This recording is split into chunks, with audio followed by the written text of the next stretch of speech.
everybody. Welcome back to our continuing coverage of the Origins Summer Preview. You're watching the Dice Tower. I'm Sam, and I'm joined today by Ophelia, the Thief of Swords from the Grand Gamers Guild. So, Miss Ophelia, show us Pocket Ops, shall you? Okay.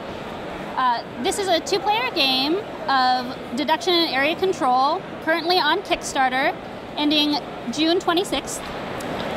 In this game, you're playing as rival spy masters, trying to get into this evil facility to retrieve this doomsday device. It's played best 2 out of 3. The first time that you win, you take the gem. There are actually 2 gems, but this is a reviewer copy and we're missing that gem right now. So this is, what you see here isn't what the final game will look like. First time you take the gem. Second time you win, you take the doomsday device, put it together, and you've won the entire game. So the win conditions of this game are the same as the win conditions of tic-tac-toe. 3 in a row, horizontal, vertical, or diagonal. But in this game, each of us has a prediction deck. Marked, you know, with the squares of the facility there. Right, the different letters, right? Right, exactly. So if I can guess where you're going to go, you don't get to keep it there. Okay. And we also have specialists in this game that have different special abilities. You have one of them each round that you play. Okay. So the different abilities are the pusher, which is placed next to an enemy spy and can push off the board. And then it holds this position and this one goes away. Okay. Also, the sniper, which is placed in an empty square next to an enemy spy, kills that spy. It has to be next to, it can't be like... It can't be diagonal. It needs to be diagonal. What about orthogonal down in H? It has to be orthogonal right next to it. It has to be right next to it, okay. Yeah, okay. One space away, exactly. And then the assassin covers an enemy spy. Okay. And takes its place. Oh, that doesn't actually remove it though. Yeah, you could take it off or just leave it over the top of gotcha. it. It takes its place. All right. And then we have the grappler, which switches places with the enemy spy. That's cool. And the hacker, which if I am able to hold my position with that, it's play to an empty square. Very next turn, I get 2 predictions of where I think you're going to go. From your card deck? Yeah, yes, exactly. All right, exactly. cool. So, also, let's say you're the first player. You get to place first, I predict first, and if we have a draw, you lose. And I would end up getting to take the crystal on the first turn. So the first person has to win, otherwise the other person wins. Right, exactly. Oh, okay, that's cool. Exactly. So in this game, it's when you're playing it, you'll find that you have kind of a cat and mouse situation because, for example, let's say the board was like this. Yeah. And it's your turn to guess. I'm blue, let's say. I'm blue. It's your turn to guess where I'm going to go. Right. You can guess B. Right. To keep me from winning, but I also know that you know I'll win. Right. So I know you're probably going to guess B. So you might set up somewhere else. Yeah, there's a lot of different interesting decisions as you start getting more pieces out on the board. All right, that's pretty cool. So about how long does this take? One round, I would say between 5 and 10 minutes. Okay, so you're looking at about 15-20 minute game altogether? Yeah, depending on if you go to 3 rounds, maybe it'll be a little bit longer. Okay, all right. But sometimes you can knock out a win really fast. A lot of really fun moments have happened when, you know, somebody has a situation like this and you have the assassin. And they're like, oh, you're going to go to B, I got to protect B. Yeah. Nope, I win actually. Yeah, that's Bam. cool. Right. Yeah, that's cool. All right. So you said that this is on Kickstarter right now, but I believe you already mentioned it's already funded? It's already funded, yes. The base game is $14. Okay. We have some other levels in there too, of course. Okay. Those levels include our other previously published games. We're a new company, just about a year old. Our other previously published games are Stroop and Unreal Estate. Okay. You want to talk about those for a little bit? We can move these? Sure, yeah. All right. Stroop is kind of the quickest to set up, so I can pull that out and show you the rules and everything, or give you a little bit of rundown of how it works. Okay. But yeah, both of these also you could add in the Kickstarter if you wanted to. All right. For people in North America. Okay. So in this game, it's a game of speed. Right. And let's see, okay, this is a good example right here on top, where you're battling the Tripp effect. So the Tripp effect is that mental hiccup you have when you see this card and I ask you, what color are the words on this card? Red. No. Right. That's blue. those words are blue. What was I thinking? Right, exactly. So it's played over 2 rounds where the rules are different each round. In the first round, I have to read that card and play a card that is described by this word. Okay. And I say that, yellow. All right. Now the rule has changed. I have to play a yellow card, etc. Right. And you play, the object of the game is to get rid of the most cards, all of your cards, or as close to all of your cards as possible. Right. If you don't have a card you can play, you say stop, and everybody else has to stop. If you show your cards and you actually could have played, you have to stop, and everybody else keeps going. Okay. So you want to be careful with that. All right. Now, in the second round, the rules are turned on their head, and I have to look at this card and describe it. Now, there's 4 different attributes in this game. Mm-hmm. There are cards that are hollow and solid. Yes. There are cards that are big and little. Big Okay. and little, uppercase, lowercase. Right. And there are different number of letters. So 4, 5, 6, and 3. Okay. So, I think I just got turned on my head. all right. So now I have to look at this card and play a card that describes it. All right. For example, let's see if I have one here. It is... Would the yellow letters match?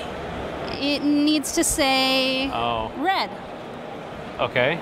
Now it needs to say 3. Because red has 3 letters. Yes, exactly. Okay. Etc. So I need to look for a card in my hand that works for that. And I'm kind of coming up short here. But So anyway, what is that's it? how it works. Okay, that's... For or hollow, if I could find that word. I can safely assume I would be absolute rubbish at this game. But it looks like this would be a fun game for people whose minds work well in that situation. Yes, and it would be a good challenge for other people who they don't. Yeah. I think it's good for people who enjoy laughing at themselves. Right? Exactly.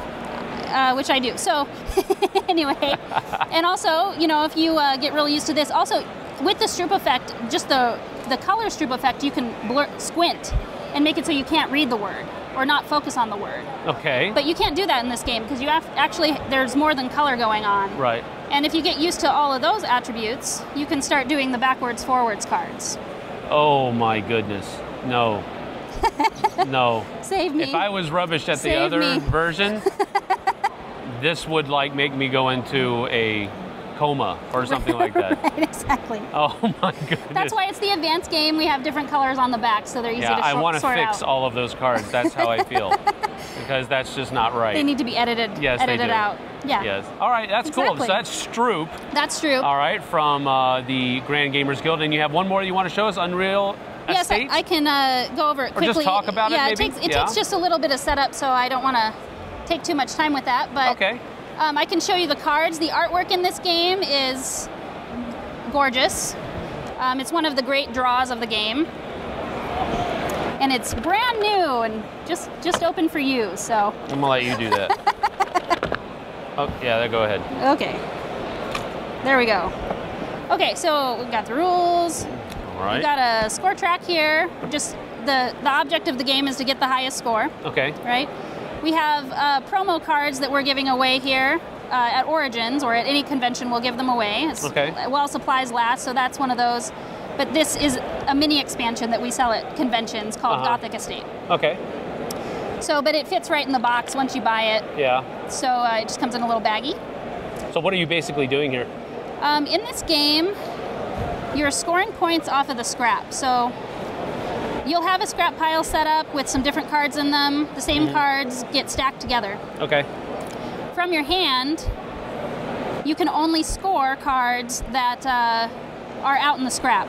You also have a proposal board that you draft from. It always has 5 cards in it. Okay. So I'll just grab some different cards to put out here. So you're drafting cards for set collection and scoring points off those sets? Yes, exactly. Okay. But when you score the points, you steal the ability to score the points. Oh. And the tricky thing about this game, too, is the way you calculate your score. So if I had these 2 cards in my hand, and this card is in the scrap, yeah, I could score. I would add the value of these cards together.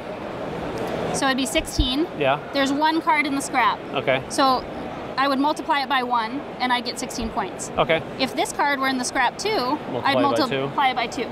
32. Exactly. Okay. And that's how the scoring works. Anything that we don't take from the proposal board moves to the scrap. So that's how it gets bigger. Is this number down at the bottom the number of cards that are there? Yes. So this is less. This is less rare. Like this is. Gotcha. This is more rare than this card. Yeah. Understood. So, and then we also have special cards that break the rules. You shuffle 6 of them in every time, so there's a lot of different buildings and art in this game. Okay. And cool. Every time you play, it's a little different. That's what Gothic Estate is. It's 4 more of these special cards that are all vampire, werewolf, that sort of thing, and 1 extra card called the Haunted Caravan that adds a different rule about having to give up a card when you score. Okay, cool. So drafting, set collection, scoring points with really neat looking artwork on it, actually. Yeah, thank you. So that's cool. Well, thank you so much, Ophelia, for stopping by. And we're going to send Ophelia over to the Q&A so that you guys can ask her some questions, and then we'll have some more after that, so stay tuned. Hi, everybody. Welcome to the Q&A. Here you go. That's for you, my mysterious friend. Okay. I think literally almost every question I've had has been about who is the mysterious stranger behind the mask. Have you been wearing this thing the whole convention? Well, not in the evening, well, but while I'm in the booth, yeah. While you're here. Right. You have kept the whole secret identity thing Right, intact. yeah. I can't let people know who I am. Okay, got it. She's committed, folks. All right. Wow. Let's talk a little bit about the future of the company. You've shown those. We got to see them at Gamma, actually. A couple of them. 2 of them, yeah. 2 of them. Yeah, I think. And you've got the other one now. The company, as you said, is a fairly new company. What's the plan here long term? What's coming up? And then again, if it's a question you don't know anything about, don't worry about it. That's fine. But what's on the horizon for the company? Well, okay, so something interesting that I can say about Grand Gamers Guild is that you'll notice that all of our games are small so far. But the company is new, so the reason they're small is so that we can learn the publishing process. Interesting. So not all of our games will be tiny like this. That's not necessarily the brand promise, right? Okay. So the next game that we're looking to publish it has a working title of Colonies of Venus. That particular game I can't speak to too much. I haven't play tested that one yet. Okay. That's been a new addition to our plans. Okay. And then we have another game that should be the next one after that for Kickstarter called Endangered, which I have play tested. And that's a cooperative game where you'll be trying to save an endangered species. Interesting. With lots of tricky gotchas. I play tested it actually at an event before it was picked up by Grand Gamers Guild, and it was nail biter to the finish. We wanted to save those condors. So anyway. So do you are with the company? You work for the company? I am a consultant for the company. Okay, so got it. I'm the digital marketer. Oh, you are? Okay, yes. Interesting. Is the company looking at doing digital versions of these games? Is that something that has been spoken about at all? We were approached by a company called Afterthought Games asking for rights to do app versions of our games. And actually right now, Unreal Estate has been built as an app. Ooh, cool. And it was put on Steam Greenlight, and I think I just heard the news that it's been accepted to Steam Greenlight, so it'll be on Steam. Very cool. It may be for sale in the next couple of days. I haven't heard the latest update on sales for that. We're also talking to them about doing Tripp as a digital game, but they needed to get done with Unreal Estate. And that one definitely first. seems like it would go over well into a digital adaptation for, to be able to play it. Have you heard of Lumosity? On the app. Of what? Of Lumosity. It's a service you can buy to help you train your brain. Yes, and I know what that is. Things yes, I've done Stroop. it. Yeah. It has tests that use the Stroop effect. But so I think that certain things about the app version, I'm not sure what it's going to look like. It might not be cards as much as just seeing the word.